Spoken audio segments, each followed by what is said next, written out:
Welcome to another episode of The Brand Called You, a podcast and podcast show that brings you leadership lessons, knowledge, experience, and wisdom from hundreds of successful individuals from around the world.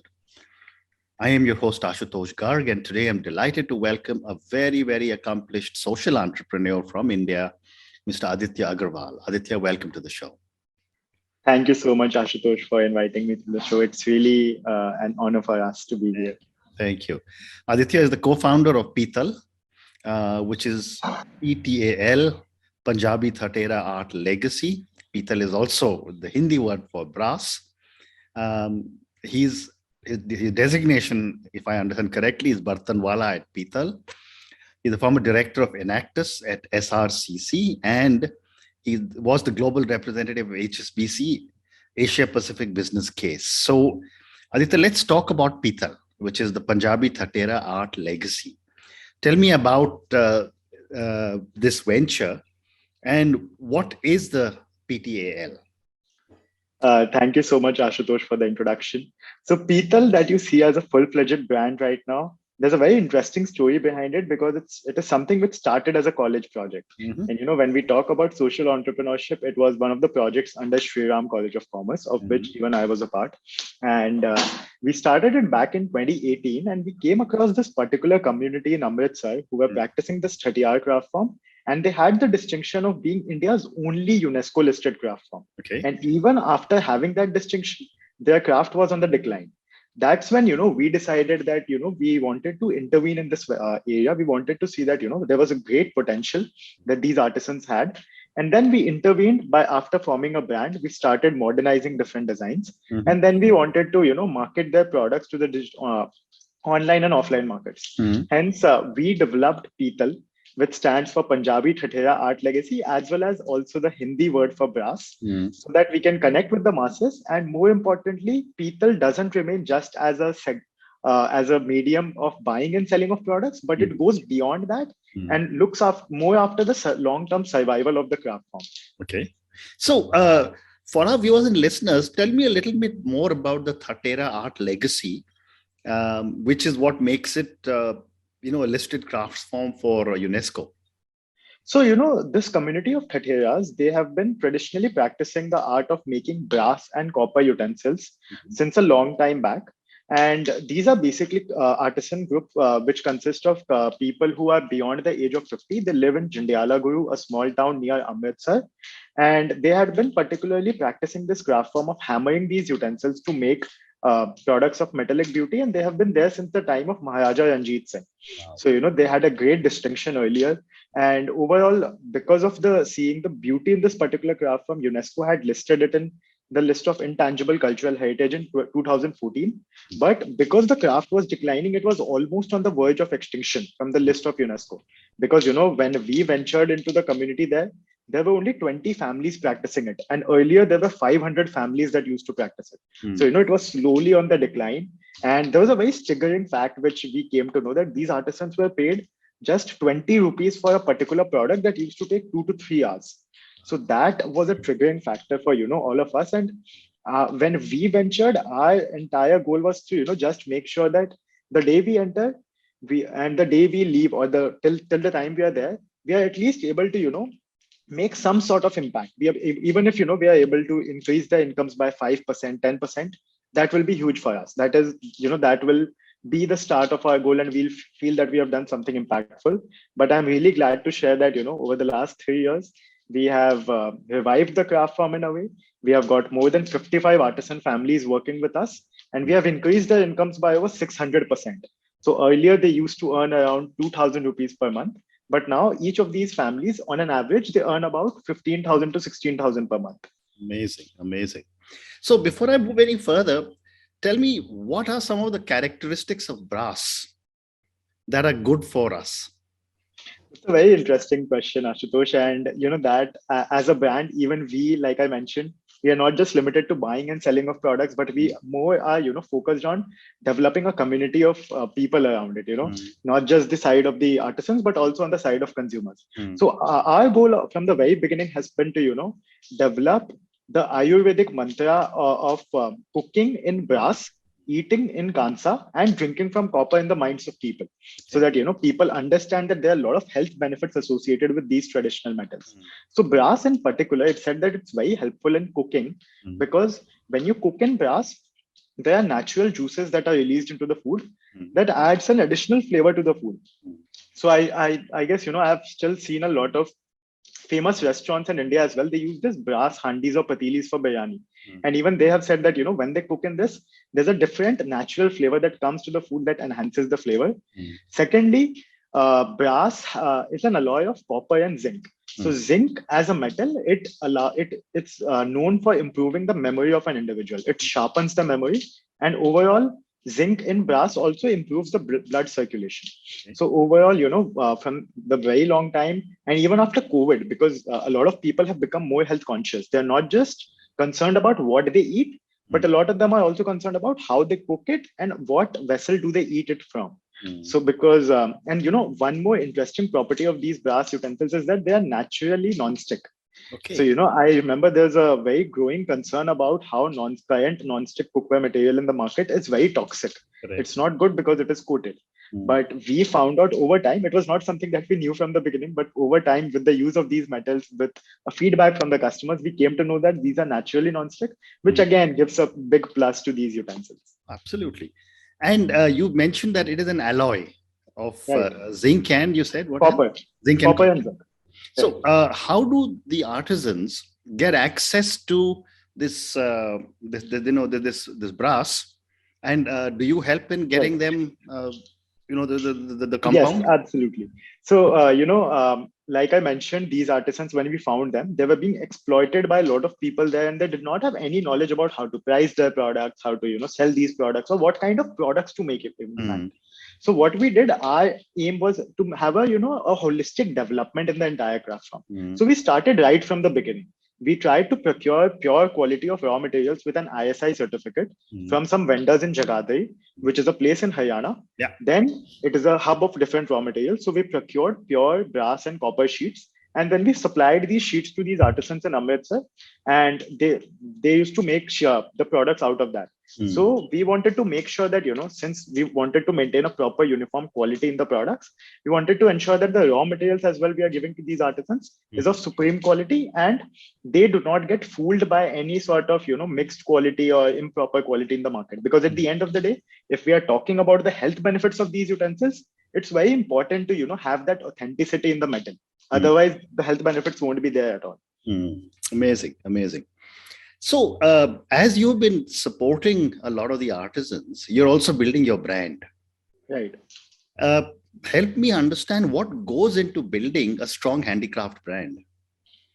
Right. So, it is very difficult overall to build a handicraft brand in particular, because these products in general are very expensive in comparison to, machine-made cheap alternatives that are available in the market. So from day one, we used to hear a lot of feedback from people. They were saying that if a machine-made jug is available in the market for 500 rupees, why should I buy your copper jug at 2,000 or 2,500 rupees? So that was the time when it became, really important to tell people the price behind these products, what goes into making these products.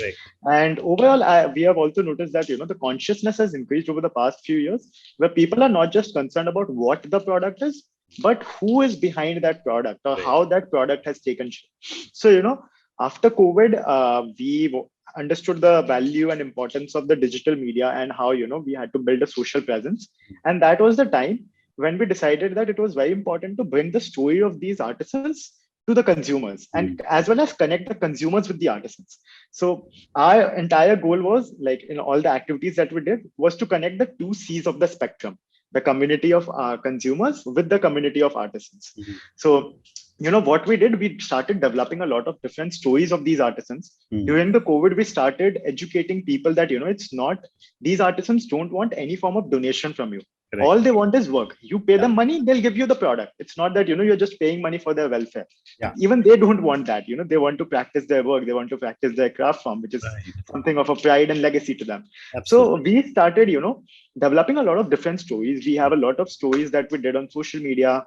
We started developing a YouTube presence, wherein the artisans are themselves telling how they have made this product, what goes behind making these products. Mm. And then we started posting that, we started communicating that to the consumers, and a lot of consumers could relate with it. Mm. A lot of them used to come to us and tell that we want that patili which was made by Manohar Lalji, one of your artisans, because we saw that in the video, and he's very, he's very cute. He's very enterprising as far as what we could see, and we could see the pride in his eyes. So that was one of the things definitely that we had to do. And at the same time, building a handicraft brands, like I said, involves a lot of education that needs to be passed on to the consumers, because people need to accept those imperfections, and not only accept but embrace those imperfections in handcrafted products. Correct. They need to understand that, right, since if it has been made by a particular individual, it can't have the perfect finish that you look at from a machine made product. So a lot of our education went into telling people why there's a particular line of joint in a particular copper matka or a copper pitcher, because there's a big circle that needs to be made, and it needs to be joined together. It can't be made in a single piece. So I would say a lot of things that went into building the brand was mainly around how we can engage these people, because without us, we knew that it was very difficult for any of these artisans to reach out to more than thousands of people. And with our own Instagram page, we could develop a following of more than 50,000 people on our page. And like with activities such as yours that you're helping through this particular podcast as well. So I guess this will also be a medium wherein a lot of people today, for the first time, will get to know about this community and will get to know about their products. So these are sort of activities that we keep continuing, so that we can ensure that there's recognition about this craft form. Fantastic. And Aditya, from what you were just telling me, I think you got all B2C, C2C, D2C, etc. Now you can have a new C2C, which is community to consumer. Right. So That's fantastic. Another question is that you said that this legacy has been coming down from the time of Maharaja Ranjit Singh. Has the craft remained largely the same, or has it evolved over the years? I would say it has definitely evolved. When we had ventured into the community, one of the major problems that we found was the fact that these people did not have enough design knowledge to make some sort of products that could have a market fit. Because these artisans used to make traditional big utensils like handis, patilis, which were essentially used in gurudwaras, right? Hello. So what we did, we had designers on board. We started developing modern designs, like some small products like teacups, cocktail glasses, snack bowls, dinner plates, something which could have a modern utility in the market. And that's why even our tagline stands as transforming traditions into trends. Because all we have been doing is that focusing on new designs, seeing products which could have a fit in the market. And with that, we have seen a lot of change in the designs and the techniques as well used by these artisans. And one of the most heartening facts for us has been a lot of the younger generation is coming into the craft form. Wow. So they are bringing their own flavor, because when we intervened, like I mentioned in the beginning, that the particular community consisted of people beyond the age of 50. So there were a lot of older artisans, and one thing that you need for long-term sustainability of any craft form is the newer generation carrying it forward. Correct. So that's when we saw that when these young artisans were coming, mainly after COVID, we could see a new flavor brought in by them. We could see a new enthusiasm, new ability, and a greater appetite of risk being brought in by them. Fantastic. So another question that I have, Aditya, is that, whenever I've spoken to people like you who are actually impacting lives of artisans in different areas, the question I ask all of them, and the same question for you, is that you've increased their earning from 20 rupees per hour to 16,000 rupees a month. Give me some examples of how you have actually impacted lives of families in the areas that they live and work in. Right. So I'm glad that you asked that question, because there have been very, many success stories, which gives us that hope and makes us, gives us that satisfaction to see that, it keeps us moving forward, and it helps us realize that actually there's a real impact that is happening on ground. So I would like to tell the story of a young artisan, Mandeep, who joined us in COVID during the COVID times. So he was the son of one of our artisans, Amrit Lalji, who was again 65 years old. So he was one of the master craftsmen in the area. And his son Mandeep was basically working as a textile salesman. But during COVID, he lost his job, and he used to see his father working in this craft farm day and night. And his father did not see this craft farm, just as a means of living. He used to see it something as his pride, his own legacy that he has carried forward. So seeing that, Mandeep also joined in the craft farm, and he was associated with us. We started giving him different designs to make. And today, I would say he is one of those artisans who gets the maximum orders from P-TAL in some sense, among all other artisans. So, it was really heartening for us to see that, and even if if you see him now, you won't think that he's an artisan. He's very cool. He wears fashionable t-shirts. He talks about his journey. And, it makes us very heartening to see that these guys are coming into the fold. And when we interviewed him once for one of our videos, like I mentioned that, we do on our social media, he told that he also, at the same time, he wants his own children to come into the craft form, because he's seeing that there's a lot of scope and there's a lot of success in the craft form. In comparison to that, if we used to, ask his father earlier, like when we ventured into the craft farm in 2018, he used to say that I don't want my children to come into this because, there's not much scope. I don't want them to suffer like me, etc. But so, we are seeing that behavioral change in them, where they want to, have their kids come into the fold and ensure that, they can carry their craft form ahead, carry that legacy ahead, and they take that pride in it. So we have seen a lot of these artisans coming into the fold, encouraging their children now. And they're also getting along with the modern trends, and they have a lot of now financial knowledge as well as other knowledge. So they're taking up health insurances. We are helping them with that. They are understanding the importance of investments for long term and for the financial security of the family. So these are very little things which help us realize that there's a change that is actually coming on ground in these artisans. Very fascinating. And the other question is that, when there's such a large legacy over such a long period of time, what is the role you are playing in helping to document a lot of the knowledge or the institutional knowledge that exists in the older members of the community so that it never disappears? Right. So, it is very difficult to sort of make sure that this legacy stays on for a long period of time. And as you mentioned, that is why documenting such an art, such stories becomes very important. So our efforts on a regular basis always remains on the fact that we engage the older community to pass on the knowledge to the upcoming generations. We have also developed a research paper basically covering the entire story of these artisans and their craft form. And on a regular basis, we do engage with different, publications, different magazines to sort of cover the story of individual artisans. We don't want them to cover the story of a brand or cover the story of the particular, a particular initiative or a campaign. But mainly we try different ways. We try to connect with different media agencies to see if they can cover the story of these artisans, their knowledge, their experiences, and what they feel about the future of this craft form, so that it is something that remains lifelong. It is something which remains eternal, even after some of these craftsmen might not be there. Right. So on a regular level, storytelling about the craft form becomes an important aspect, because of which, from our end, what we try to do is that we try regularly developing different videos, different sort of short documentaries covering specific lives of a particular artisan. For example, recently we had an artisan, the first artisan we associated with at P-TAL. He is now opening his own workspace. He's building a new home with all the money that he has earned in the past few years from P-TAL from his craft farm. So, those sort of things are something which gives us that happiness, that satisfaction to see these artisans come ahead. And even they are very supportive, very accommodative of helping, ensuring that their stories go beyond the small lanes of Jandiala to across the world. Incredible. So I have time for a couple of more questions. My next question, Aditya, is that what is the role the local government is playing or should be playing in the lives of the artisan communities?